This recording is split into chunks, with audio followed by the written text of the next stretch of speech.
Dahai 89 Media.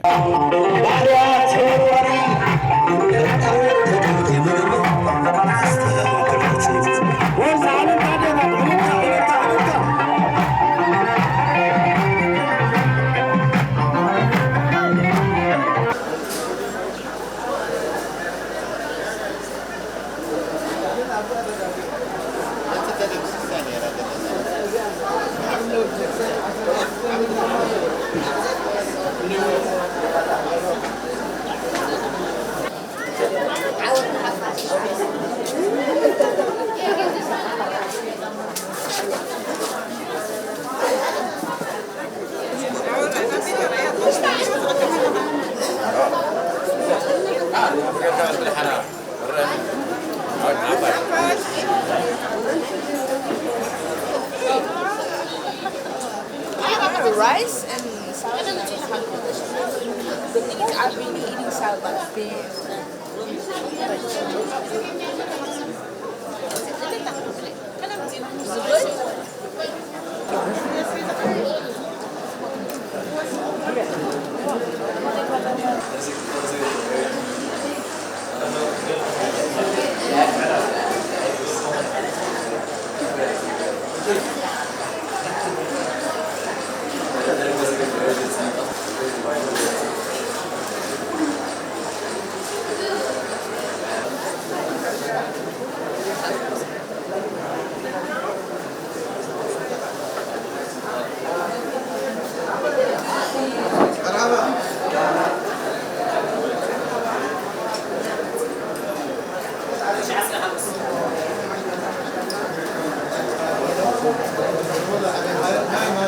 سرحت فنكل كجبر كلاجن كان علامة أذنبرة كاب أجري يعتقد سمينا وبحري حساب جماجم بحري زرقح أستات 100 كيلومتر زنوحاتو أردتات أفريقيا بطالة لجن عمن أتكنت على أبزي جنبار زنبرة سبعة عامي أستات 3 شح زخون حيل بحر دميركا أسران حموشتن شحنيرو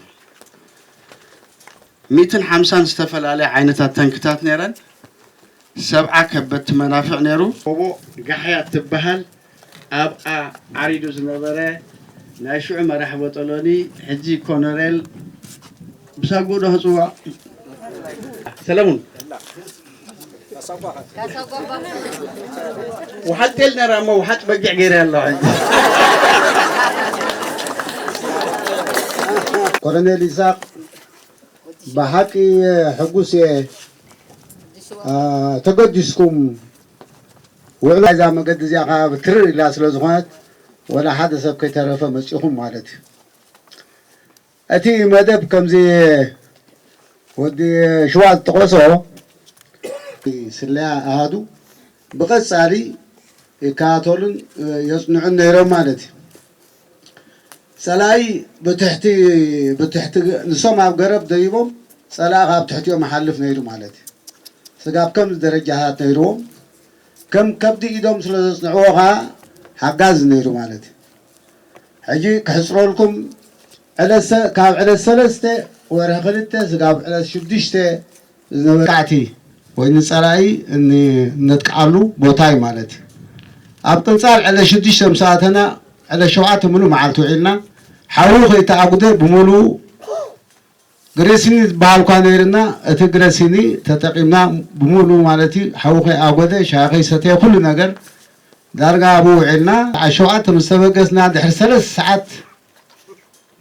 ساعات كبابي قداما يدفعنا يصلاي رقيبنا مالتي قداما يدفعنا يصلاي اب كبابي ابحان سلازنبره ازو بوتازي بكبيد مصنعتي أما نقول تواردينا حليفنا سلاي تزرقها عقيتاتو مالتي حجز بوتازي خصاي غيرن دليلو خطريو تقولون غيرن دي كن حجي مستقمه نصور حبرتا كبكا كلني بعافوشو كنتي ناي صلاح هونتات كنحلف كنا دمدمتان دورونان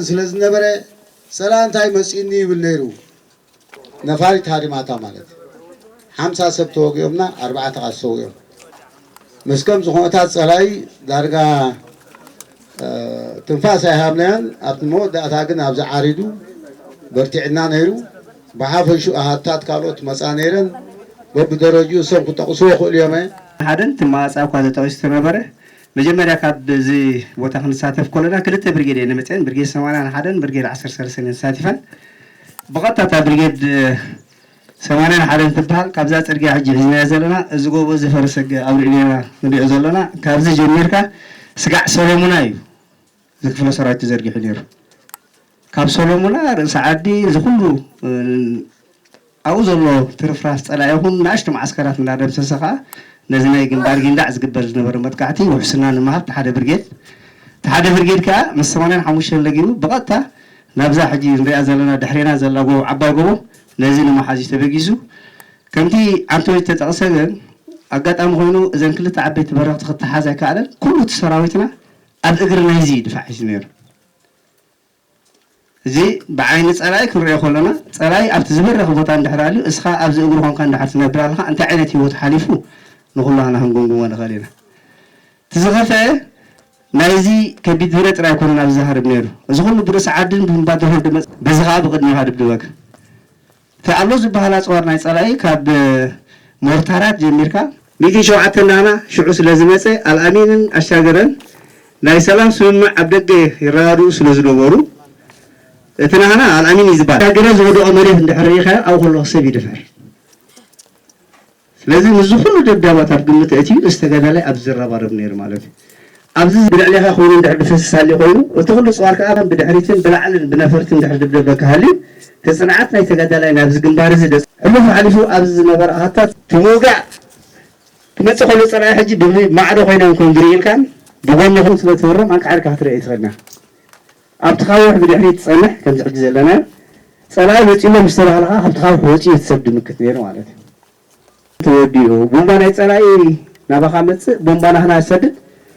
እቲ ቦምባ ምቅልላ በዚሑ ወሲ ነታ ቦምባ ናይ ፀላኢ ክመልስ ክብል ኢሉ ተቆሪፁ ስጋብ ሕጂ ይኣካል ኣሎ ኣብኡ ስጋብ ናይ 3 መዓልቲ ስለ ዝመከትና ግን እዚ ግንባር ግንዳዕ እውን ብመሰረቱ ካብ ሽዑ 85 ናብኡ ተኪኦምና ንሕና ከዓ ናብዛ ፅርግያ እዚኣ ክንመፅእ ክኢልና ኣብኡ ዝነበረ ጅግንነት ኩሉ ግዜ ከይጠቐስኳ ዘይሓልፍ ሕሪት ገብረት ነበረ ሓኪም ምሳና ናይ ሓይልያ ዳርጋ ኩላህና ኢና ተወጊእና ሽዑ ኣነ ተወጊአ ክመፅእ ከለኹ ንዓይኒ ከድሕኑ ሓደ መርሓ ጋንታ ወዲ ዕቋር ዝብሎን ሕሪት ገብረት ትበሃልን ነብሶም ከይበቆቁስ ንዓና ከድሕኑ ክብሉ ተሰዊኦም ኣብኡ ኣለዉ ህዋ ስለ ዝኾንና ከዓ ንዝክሮም ኣለና ማለት እዩ ስለዚ ጅግንነት መወዳእታ ስለ ዘይብሉ ንጓል ጥሮታ ኸባይ ብመንገዲ ይኣኽለን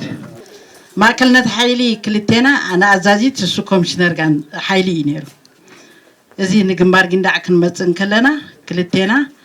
ከምዚ ዝበሎ ዕለት 14 ኣብ ፍርቂ ኢና መፂና ንሕና ዕለት 14 መጀመርያ ንንዳ 96 ቅድሜና ፈቲኖም ክኸውን ስለ ዘይከኣለ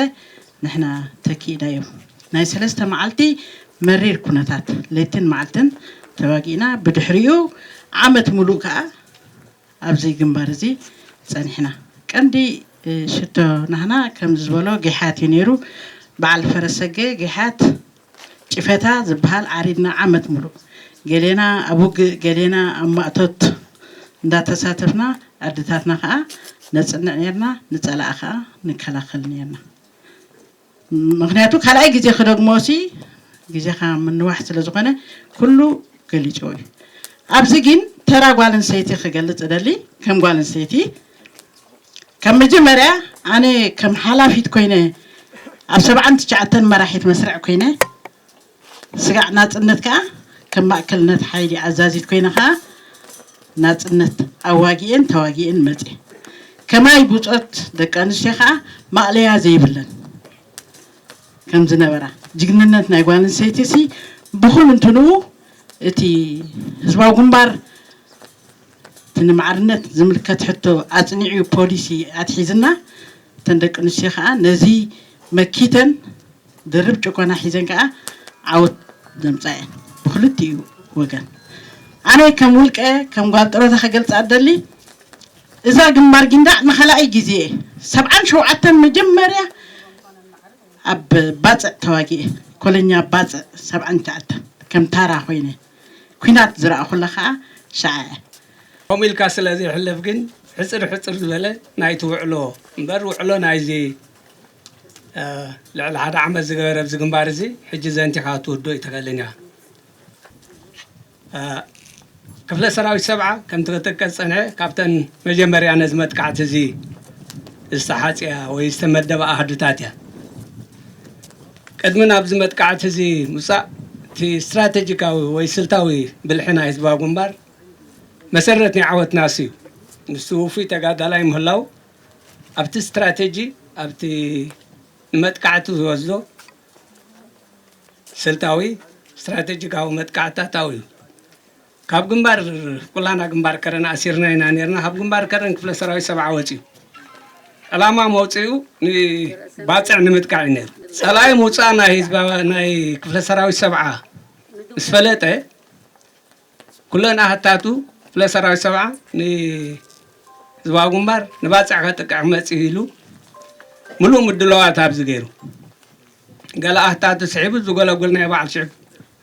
امصيهم دحرزي فلا سراوي 7 ناي راديو ركباتو تفيو اب قلتم دبلوبتا او تعبي نيرو كاب صلاي كان دهلل جين سليانا كفلا سراوي 7 مزنابز نمرات سليا كيف نبارلو بتشرتي أنا كابتن بني دوب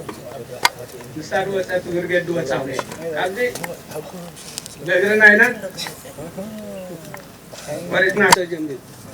كلتا فلا سرايت كابد العلم سجنيت مسوي دحري أحد فلا سرايت مت أنا هبان صار فلا سرايت 7 حدا برجد سديد النمرة برجد 10 تقام بسعد غيره ميكا أنكنيان مدفنيان كونرل ودبلا يمتكم على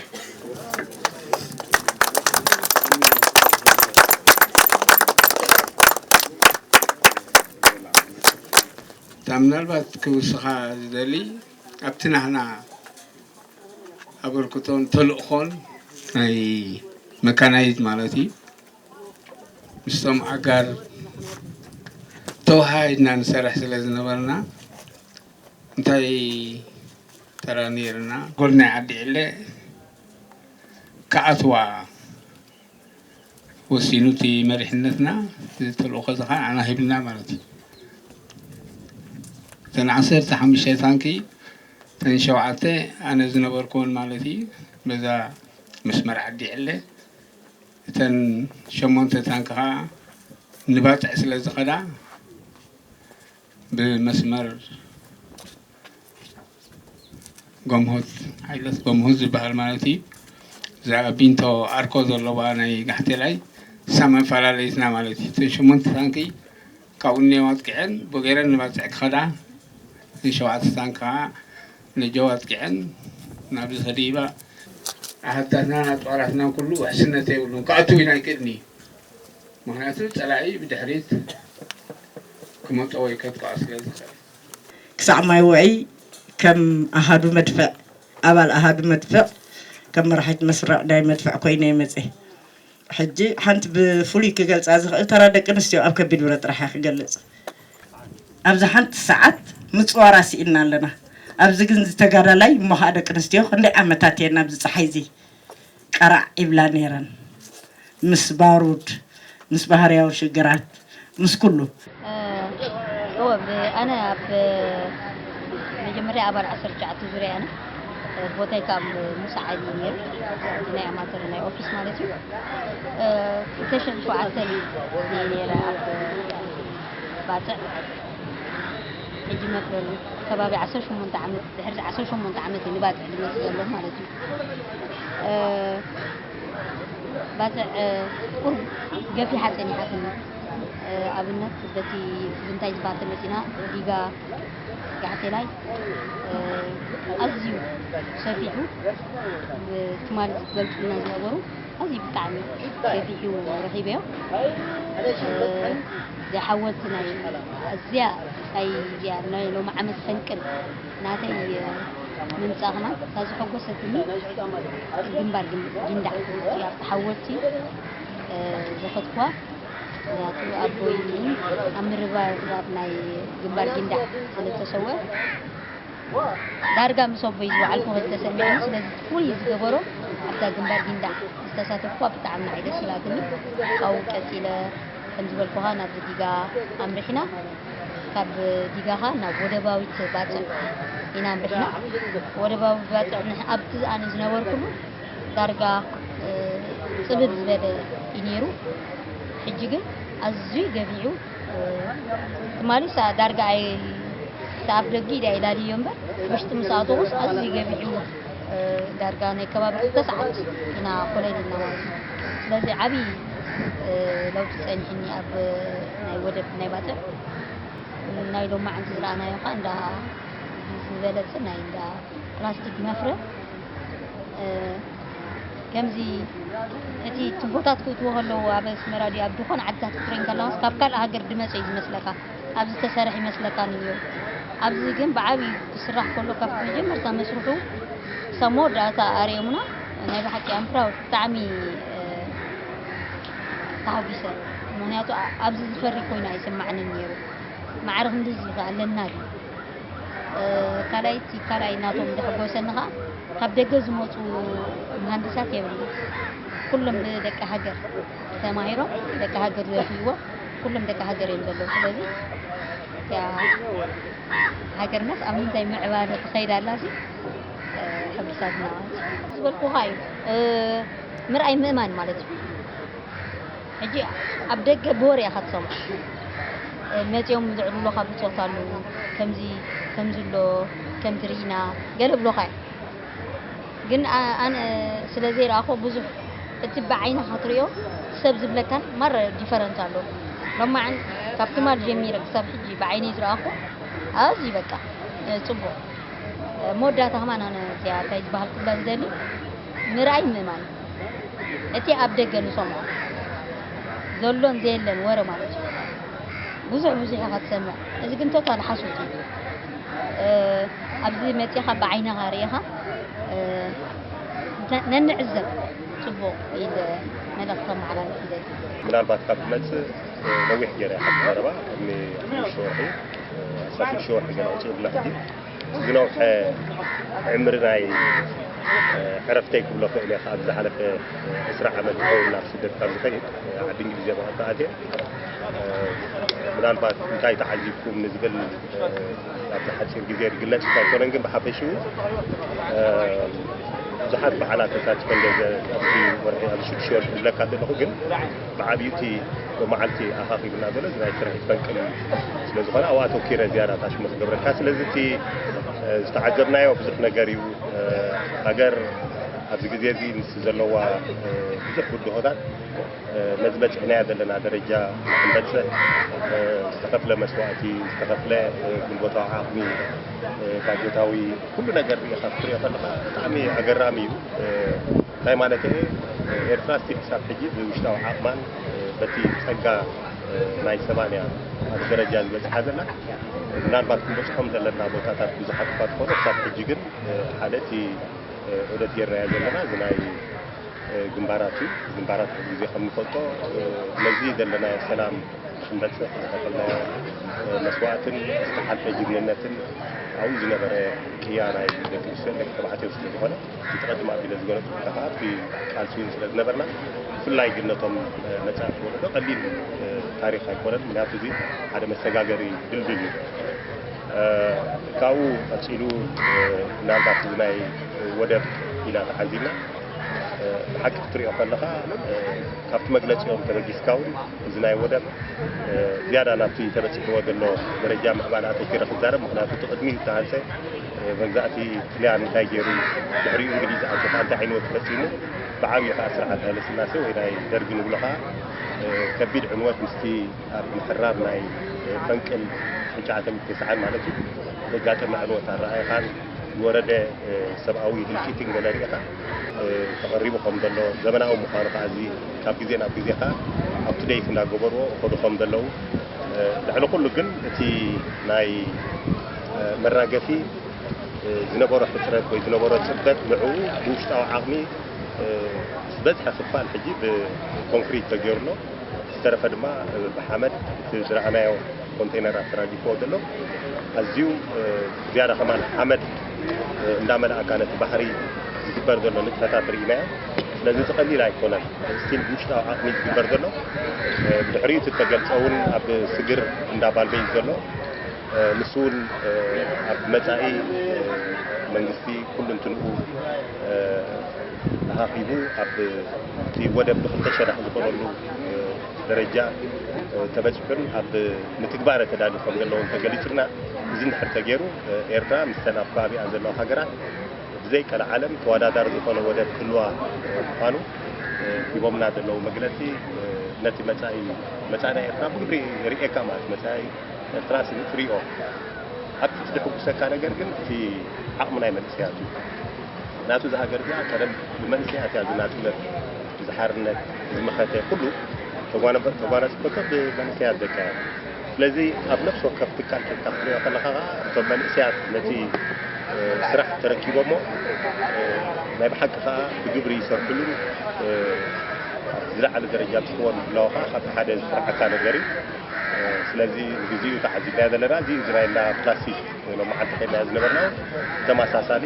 ቀሊል ነገር ኣይኮነን ምናልባት ክፅረታት ክህልዎ ክእል እዩ ናይ ጥረ ነገራት ሕቱ ተገልፀ ሓደ ምስቲ ኤርትራ ዝሓልፎ ዘላ ግድሆ መኸተ ክፅረታት ክህልዎ ክእል እዩ ብሓፈሽኡ ግን ብምሉእ ዓቕሙ ንበል ሕጂ ዝግበር ዳግመ ህንፃዊ ስራሕ ተዳልዩ ከም ዘሎን ብዙሕ ፍርያቱ ንፈርየሉ ከም ዘለውን ከዓ ግብሪ ተዓዚብና ከምዚ ዓዲ መድበልካ እሱ እውን ስቲል በቶም መንእሰያት ዝምራሕ ዘሎ ስለዚ ቀሊል ኣይኮነን እዚ እንዳረኣና ዝተረፈ ካልኦት መደባት ክንርኢ ከዓ ኣብ ምድላው ኣለና ማለት እዩ ናይ ኤርፖርት ዑደት ክህልወና እዩ ኮሚታት ዝኣመሰሉ ካልኦት ይህልዎ እዮም ስለዚ እቲ ርኢናዮ ዘለና ኣዝዩ ዘዕግብ ምዃኑ መጻኢና ብግብሪ ብርሃን ምዃኑ ዘርእየካ ምዃኑ ተሓዚብሃል ከም ዝድበልኩኻ ንሕና ኣብቲ ቃልሲ ምናልባት ትምህርቲ ምባሉ ገዳሲ ክኸውን ይኽእል እዩ ምክንያቱ ሓደ ነገር ክገልፅ ከለካ ስኒ ምስናካ ድሕረ ባይታ ማፃፃ እንዲሁ ክረአ ዘሎ ካብ 1979 ኣትሒዘ ተጋዳላያ ነይረ ወታደራዊ ሃንደሳ ነይረ ሓይልታት ነይርና ከምኡ እንዳበልና ኢና ቴስዓ ካብቲ ድገር መካ ከማንቲ ማለት ስኒ በዓል ወዲ ሽዋ ኣብዚ ናይ መቓብ ሰማዕታት ክገልፀልና ከሎ ወዲ ሽዋ ማእከልነት ቦጠለይ ሓደ ካብቶም መስመራ ሒዝና ዝኣተወ ማእከልነት ቦጠለን እቲ ግዜ ኣነ ማእከልነት ጋንታ ነይረ ሓደ ታሪክ ከማን ንእግር መንገድና እዚ ንርሳዕ ኣሎ ተባሂልና ከማን ተለዋዊትና ማለት ሳይ ወዲ ሽዋ ኮረኔል ናታታት ኮከ ይብሎ ሕጂ እንታይ ማለት ሓጎስካ ብኸመይ ትገልፆ ንዝናተይ ድሕረ ባይታ ርአ ምክንያቱ ዝኩሉ ጎላጉል ዝጠቕሰልካ ዝሰራሕኩ ኣብ ናይ ልዕሊ ዓሰርተታት ዓመታት ተመክሮ ናይ ቃልሲ ብዙሓት ፀዓዱን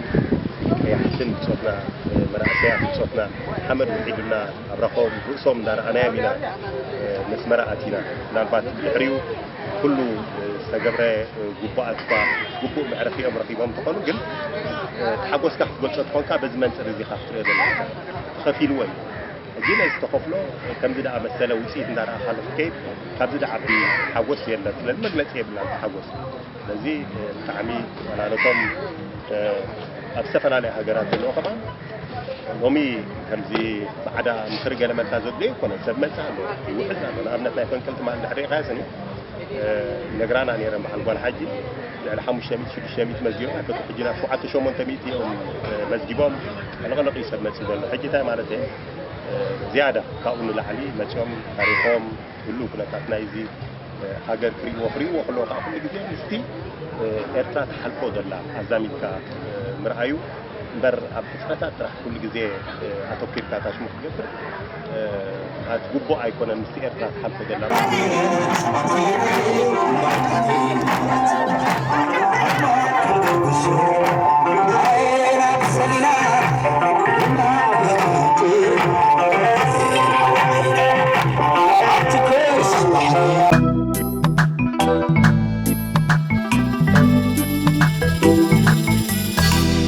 The High 89 Media.